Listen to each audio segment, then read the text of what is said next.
Hi అండి, good morning, నమస్తే. This is breakfast time. See egg ఇప్పుడే తిన్నాను, వేడి వేడిగా ఉంది. అండ్ బిర్యానీ వేస్తాం కదా, గ్రీన్స్, బఠానీ, పచ్చి బఠానీ ఒక్కదానే కాబట్టి ఇడ్లీ పూరీలో అలా ఇష్టం ఉండదు. అండ్ ఎప్పుడో తింటాను, రేరు. ఇన్స్టెంట్గా అప్పటికప్పుడే ఈజీగా వండే ఇష్టపడుతూ ఉంటాను. సో మీకు కూడా ఇష్టం ఉంటే ట్రై చేయండి.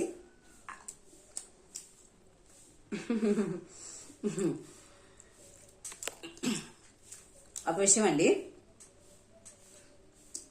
మంచి విషయాలు చెప్పినా లైకులు రావట్లా. ఒక మేడం ఉంది, అన్నం అంతా తోడేస్తుంది, వేడి వేడి అన్నం, ఏంటేంటో కబుర్లు చెప్పుద్ది. అవే వింటున్నారండి, అన్నం వీలు తిన్నట్టుగా ఫీల్ అయిపోతున్నారు. ఒక వాల్యుబుల్ ఇన్ఫర్మేషన్ ఇచ్చే వాళ్ళకి లైక్ చేయండి, షేర్ చేయండి, ఓకేనా? ఏదైనా సరే గుడ్డెది చేలోబడినట్టుగా ఉండకండి.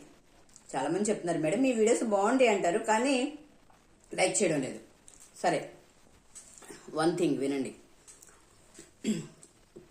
4 days అయిపోయింది, బస్ స్టాండ్లో ఒక ఇన్సిడెంట్ జరిగింది. జాగ్రత్తగా వినండి, మీకు కూడా ఉపయోగపడుతుంది. ఎవరిని నేను హానికరంగా చూడను, అండ్ వాళ్ళ ప్రొఫెషన్ నేను గౌరవిస్తాను. బస్ కండక్టర్లు కానీ అండ్ డ్రైవర్లు కానీ, డ్రైవర్ అని లేకపోతే మన కష్టం కదా. ఎంత ఫ్రీ బస్ అయినా వాళ్ళ జాబ్ చేస్తున్నారు, వాళ్ళు లేకపోతే మనం వెళ్ళలేం. సో యాక్చువల్లీ గుడివాడ గురించి తెలిసిన వాళ్ళకి చెప్తున్నాను. మచిలీపట్నం నుంచి ఏలూరు వెళ్ళే బస్సులు ఇలా రౌండ్ చేసి వెళ్తాయి అనమాట. అంటే చిన్న బస్ స్టాప్ కాబట్టి దానికి అంత ప్లాట్ఫామ్ కట్టలేదు.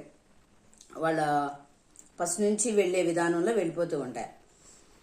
కొన్నిసార్లు ఏలూరు వైపు బోర్డు ఏలూరే ఉంటుంది కాబట్టి జనాలు ఎక్కువ ఉన్నప్పుడు ఆ ఫ్లోటింగ్కి వేరే బస్సు రోడ్ మీద ప్రెజర్ వేసేయడానికి వీళ్ళు ఏం చేస్తారంటే టర్న్ చేయకుండా ఏలూరు వెళ్ళే వైపు మచిలీపట్నం బస్సులు ఆపుతారనమాట. అంటే మచిలీపట్నం టు ఏలూరే కాబట్టి. నేను క్యాజువల్గా అడిగాను, ఏం సార్ ఇక్కడ ఆపారు అన్నాను. నువ్వు ఎక్కొద్దు అనేసాడు. ఎందుకు ఎక్కకూడదు, చిన్న ఆర్గ్యుమెంట్ అయింది. సరే నడుచుకుంటూ వెళ్ళాను. అలానే టర్న్ చేసి విజయవాడ బస్సులు వెళ్ళే రూట్లో ఆపాడా? విజయవాడ బస్సులు వెళ్తూ ఉంటే ఆ మూల మీద ఆపుతాడనమాట, విజయవాడ బస్సుల కన్నా ముందు ఇలా టర్న్ చేసి. అలా వెళ్ళలేదు, మళ్ళీ ఏలూరు బస్సుల దగ్గరే ఆపాడు. సార్ అందరూ ఎక్కుతున్నా, నేను ఎక్కాను. ఎక్కినాక మళ్ళీ అంటాడు, సార్ మళ్ళీ అక్కడ ఆపలేదు ఇక్కడ ఆపారు అనేసరికి నన్ను దింపేలన్న ప్లాన్ ఏమో వెళ్ళి ఒక పోలీస్ ఆఫీసర్ని తీసుకుని వచ్చాడు. మేడం ఏం అనలేదులే, బట్ ఏం జరిగిందమ్మానంటే ఏదో పిర్రగిల్లి జోలబడినట్టుందని అతనే ఎక్కించుకోలేదు, నాకు షేమ్ అయింది, మళ్ళీ నడుచుకుంటూ వచ్చాను, మళ్ళీ మిమ్మల్ని ఎందుకు తీసుకొచ్చారు అంటే నాకు ఇక్కడ డ్యూటీలమ్మా మామూలుగా వచ్చానులే అని అన్నారు. సో అలాంటి కండక్టర్లు ఉంటారండి. తప్పు చేసింది వాళ్ళు ఎక్కడ ఆపాలో అక్కడ ఆపరు. అండ్ కొన్నిసార్లు కాలేజీ పిల్లలండి బస్సులు చెయ్యి పెడితే వెనకూడ బస్సు వాడు వస్తాడులేని వాడి మీద ప్రెజర్ వేసేయడానికి ఈ డ్రైవర్ అన్న ఆపడు, వెళ్ళిపోతూ ఉంటాడు. వీళ్ళకి అప్పటికే టైం అయిపోతూ ఉంటుంది. 2 times 3 times నేను చూశాను అలాగా. ఎందుకంటే ఎవరు నోటు కూడా నేను చెడగొట్టనండి, ఎందుకంటే వాళ్ళు అవసరమే, నేను వాళ్ళ మీద బ్యాడ్గా కూడా చెప్పట్లా. కానీ ఇలాంటి కన్నింగ్స్ ఉన్నారు. తర్వాత మళ్ళీ చెప్తున్నాడు, మీరు మచిలీపట్నం దాకా ఇంత చిన్న విషయానికి తీసుకొచ్చారు ఏంటనంటే నేనేం భయపడినని చెప్తే అంటాడు, మచిలీపట్నం అనుకుని మచిలీపట్నం వెళ్ళేదాకా అతనితో వాదిస్తానంట. నేను వాదించడంలో కనిపిస్తున్నానా? సో అలాంటి వాళ్ళు ఉన్నారండి.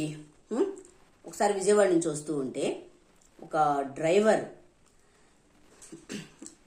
కొంచెం ముందుకు వెళ్ళాలి, ఒక మహిళ ఇక్కడ దిగేమా ఇంక అన్నిసార్లు ఎవడు ఆపుతాడు అని అన్నాడు. పాపం కండక్టర్ ఏం చేశాడు తెలుసా, పర్లేదులే కూర్చో, పోనీ అని చెప్పేసి మళ్ళీ విజిలేస్తే వెళ్ళిపోయింది. అలాంటి మంచి కండక్టర్లు కూడా ఉన్నారండి.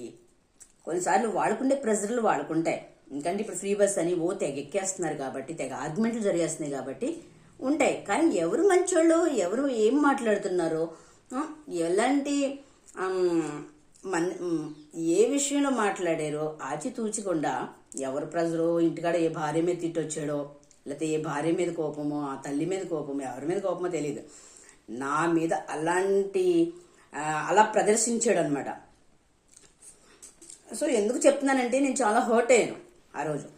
అప్పటి నుంచి 2 days ఆలోచించాను అనమాట. ఆలోచించి మంచి వీడియో తీయాలి అని అనుకున్నాను. సో ఇప్పుడు కుదిరింది. ఓకేనా? ఎందుకంటే రూల్ ఉంది, ఏ ఒక్క ఒంటరి మహిళ చేయెత్తినప్పుడు ఆపాలి. ఆపట్లేదండి, వెళ్ళిపోతున్నారు సరికదా. వాళ్ళు నచ్చినట్టు వాళ్ళు చేస్తూ మళ్ళీ వెళ్ళి కంప్లైంట్లు ఎందుకు? ఇవన్నీ ఆర్గ్యుమెంట్లు అవసరమా?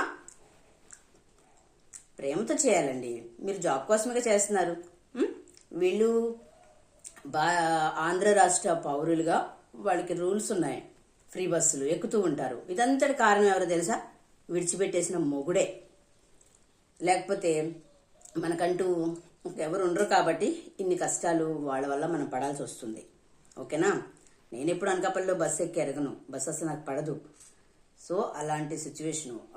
మేడం ఏం అనలేదు, ఇంకా ఆవిడకి థ్యాంక్స్ చెప్పి పంపించేశాను పోలీసు మేడంని.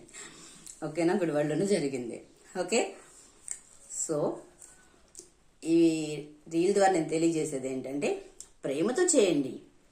మీ సొంత డబ్బులు, సొంత బస్సు, సొంత అన్నట్టుగా బిల్డప్ ఇవ్వకుండా మీరు జాబ్ కోసమే ఉన్నారు. మేము మా పౌర హక్కు ఇది. ఎక్కుతారు దిగుతారు మహిళలు, వాళ్ళని చిరాకించుకుని అసహించుకుని, ఒక మేడం లేడీ కండక్టర్ అలాగే అని అంటే, ఏంటంటే మీరు అసమానం ఎక్కిన కాడి నుంచి ఫ్రస్ట్రేషన్లో ఉన్నారు అనేసి నేను ఆవిడతో వాదించి చెప్పిన సందర్భాలు ఉన్నాయి. సో ఇవన్నమాట. మీకు అర్థమైందా? అది సంగతి. Thank you.